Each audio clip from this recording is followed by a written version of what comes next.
o início do depoimento de Daniel Vorcaro à Polícia Federal. Esse depoimento, segundo o gabinete de José Dias Toffoli, começou agora há pouco, por volta das 14 horas. Ocorre neste momento. É o dia D, a hora H do Banco Master. Saber como foi o processo de liquidação da instituição financeira. Além de Daniel Vorcaro, teremos mais 2 depoimentos. A Ailton de Aquino, diretor do Banco Central, e o Paulo Henrique Costa, que é ex-presidente do Banco de Brasília, do BRB. O que a Polícia Federal quer saber se há incongruências nesse processo.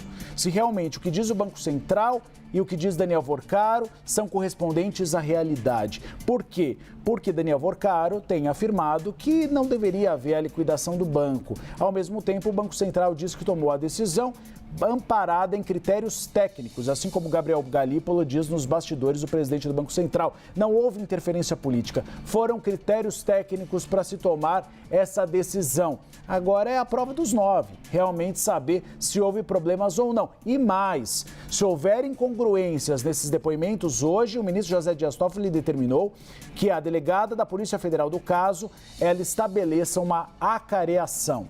Acareação, sem meias palavras, cara a cara. O diretor do Banco Central na frente do ex-CEO do Banco de Brasília e de Daniel Vorcaro para apontar quem diz a verdade.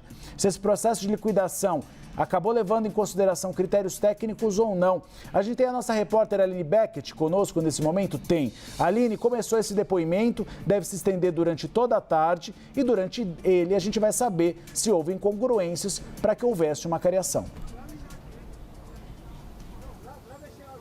Isso mesmo, Uribe, informação que foi confirmada pelo gabinete do ministro Dias Toffoli, a nossa analista de judiciário, Luísa Martins. Começou, então, o depoimento de Daniel Vorcaro aqui na sala de audiências do Supremo Tribunal Federal, de onde eu falo com você e com toda a nossa audiência. Ele será ouvido, chegou cedo hoje aqui em Brasília por volta das 11 horas da manhã e às 11h30 a gente já tinha uma confirmação de que esses depoimentos seriam, então, prestados presencialmente aqui no Supremo Tribunal Federal. Inicialmente, houve ali a geração, então, de um link para videoconferência, mas eles preferiram, então, comparecer presencialmente para prestar esses depoimentos hoje aqui na Suprema Corte. Essas oitivas estavam marcadas para iniciar agora, a partir das 2 horas da tarde. Então, a informação que a gente tem é que este depoimento seguiu o horário certo, começou, então, por volta das 2 horas da tarde aqui no Supremo Tribunal Federal. E além de Daniel Vorcaro, como você bem disse, Paulo Henrique Costa, ex-presidente do BRB,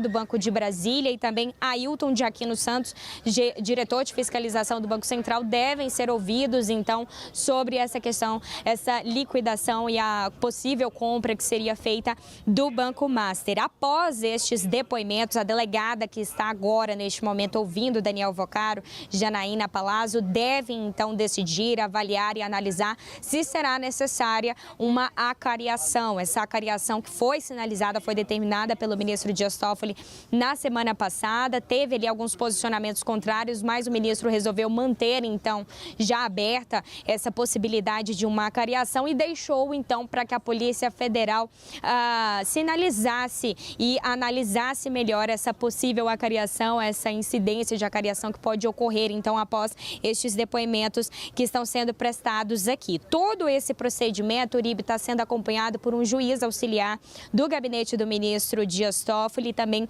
pelo Ministério Público, que acompanha também de perto essa situação. Trazendo um pouco do que aconteceu na semana passada em relação a essa história da acareação, foi determinada, então, pelo ministro Dias Toffoli no dia 24 de dezembro, sem um pedido da Polícia Federal ou do Ministério Público.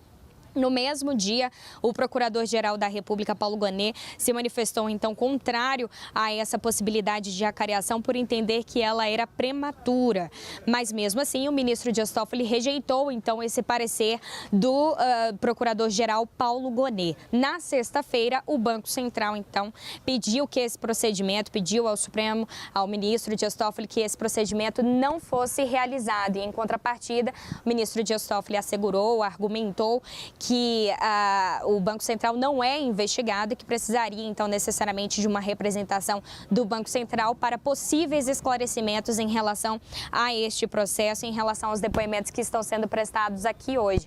Eu lembro ainda que essas investigações envolvendo o Banco Master começaram ainda em 2024, quando a Polícia Federal identificou que o banco, a instituição, não teria a capacidade ali de arcar com os títulos com vencimento. Em 2025, como tentativa de solucionar essa crise, então, o presidente do BRB, Paulo Henrique Costa, que presta esse depoimento hoje aqui também no Supremo Tribunal Federal, depoimentos que devem durar a tarde toda aqui na Suprema Corte, defendeu essa compra do Banco Master pelo Banco Público, o Banco BRB, que é gerido pelo governo do Distrito Federal. Então, a gente segue aqui nessa expectativa, nessa movimentação a respeito destes depoimentos sobre a liquidação do Banco Master, uma liquidação que foi determinada ali em novembro, após as operações da Polícia Federal, que investigava essas fraudes no Banco Master. E aí, na prática, para nossa audiência entender um pouquinho melhor, essa liquidação do Banco Master, ela determina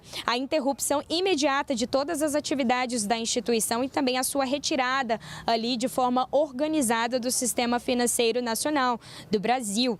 Essa medida é adotada justamente em casos de insolvência considerada irrecuperável, ou seja, quando o banco não tem mais ali a capacidade de honrar os seus compromissos financeiros, então o Banco Central pode declarar sim a liquidez desse banco. Então, conforme foi constatado pelo Banco Central, o Banco Central analisou, acompanhou esse processo de uma possível compra do Banco Master e foi constatado, então, que deveria ser feita a liquidação do Banco Master. Chamou um pouco de atenção essa questão da liquidação, do Banco Central já declarar de cara essa liquidação do Banco Master, porque normalmente o Banco Central aplica algumas medidas cautelares ali aos bancos. Mas de cara foi decretada então essa liquidação do Banco Master justamente porque a liquidação extrajudicial se deu em meio a uma fraude de 12 bilhões de reais. Então a gente está falando de uma crise financeira muito grande que foi analisada pelo Banco Central. O Banco Central, após as investigações então, da Polícia Federal, declarou essa liquidação e hoje a gente tem um dia-chave, que é um dia justamente dos depoimentos ali de Daniel Vocaro, presidente do Banco Central, o ex-presidente do BRB, Paulo Henrique Costa, e também o diretor de fiscalização desse tipo de procedimento que é feito dentro do Banco Central, Ailton de Aquino Santos, que devem prestar os depoimentos aqui essa tarde aqui no Supremo Tribunal Federal. Então eu sigo aqui acompanhando na expectativa de qualquer movimentação a gente poder abordar e poder registrar tudo também, e qualquer novidade a gente volta aqui no Bastidores.